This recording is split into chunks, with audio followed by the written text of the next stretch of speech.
वाचवण्याकरता आपल्या तिरंग्या झेंड्याची शान अबाधित राहिली पाहिजे याकरता प्रसंगी आपलं जीवन देखील त्या ठिकाणी दिलं।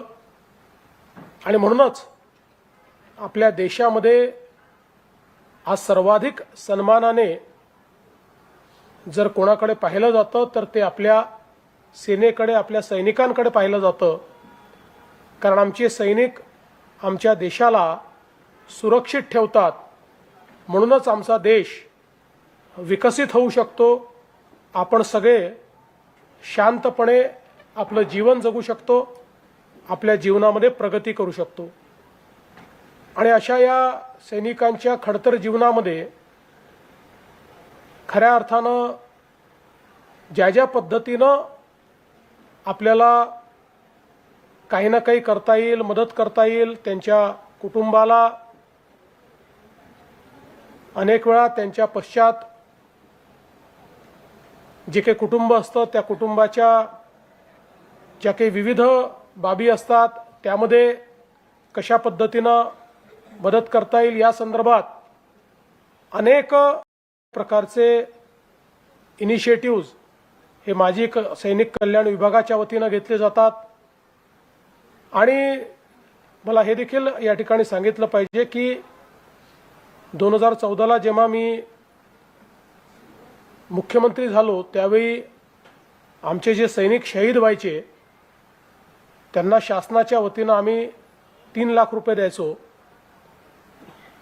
खरं म्हणजे शहीदांच्या जीवाचं मोल हे पैशात करताच येत नाही, पण त्यांच्या कुटुंबाला आधार मिळाला पाहिजे या दृष्टीनं पहिल्यांदा ते मी मुख्यमंत्री असताना 25 लाख रुपये केले आणि त्यानंतर 1 कोटी रुपये हे आम्ही सैनिकांना देणं सुरू केलं, त्यांच्या परिवाराला देणं सुरू केलं। परिवाराला जमीन असेल, वेगवेगळ्या प्रकारे जी काही मदत करता येईल ती केंद्र सरकारच्या वतीनं तर होतेच, पण राज्य सरकारच्या वतीनं देखील ती करणं आपण सुरू केलं। आणि मला अतिशय आनंद आहे की आत्ताच आपण ज्या सैनिकांच्या पाल्यांनी उत्कृष्ट असे मार्क्स मिळवले, ज्यांनी चांगलं काम केलं, त्यांचा सत्कार या ठिकाणी केला आहे। मला असं वाटतं की हा जो काही सशस्त्र सेना ध्वजदिन निधी जो आहे हा निधी अतिशय सत्कारणी लागणारा निधी आहे। आणि मला याही गोष्टीचा आनंद आहे की आपल्या सेनेच्या प्रती जो काही भाव आहे त्याच्यामुळे आपण बघितलं की अनेक लोक हे त्या ठिकाणी कोणी आपला व्यवसाय सांभाळून दर महिन्याला पैसे देत आहे, कोणी आपल्या पेन्शनमधनं त्या ठिकाणी पैसे देत आहे। मला असं वाटतं की हा जो सेनेच्या प्रती भाव आहे तोच अत्यंत महत्त्वाचा आणि तो आपल्या सेनेने जो आदर या ठिकाणी प्राप्त केलेला आहे तो खरोखर मला असं वाटतं अत्यंत महत्त्वाचा आहे। आपण सर्वांनी बघितलं की आज ऑपरेशन सिंदूरच्या माध्यमातून भारतीय सेनेने संपूर्ण जगाला आपली शक्ती दाखवलेली आहे आणि आता जगातल्या शक्तिशाली देशांमध्ये भारत आणि भारतीय सेनेचा समावेश होतो ही आपल्या सर्वांकरता अत्यंत गौरवाची गोष्ट आहे। आणि म्हणून भविष्यात देखील आपल्या सेनेच्या, आपल्या सैनिकांच्या कुटुंबाच्या पाठीशी आपण उभं राहावं। आणि हा जो काही आता निधी संकलनाचा कार्यक्रम आहे याला जास्तीत जास्त प्रतिसाद मिळावा।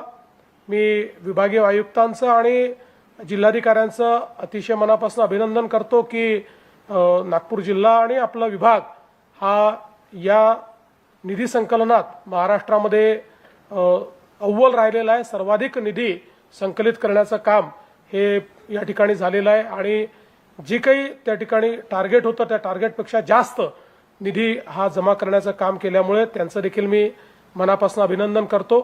आणि या कार्यक्रमाच्या माध्यमातून सर्व समाजाला विनंती करतो की सर्वांनी या सशस्त्र सेना ध्वज दिनाच्या निमित्ताने हा जो काही निधी संकलनाचा कार्यक्रम आहे त्यामध्ये आपापल्या परीनं जे होईल ते कॉन्ट्रीब्यूट करावं आणि हा निधी अधिक मोठा, अधिक बळकट करावा। पुन्हा एकदा सर्वांना नमन करतो आणि माझे 2 शब्द संपवतो। जय हिंद, जय महाराष्ट्र।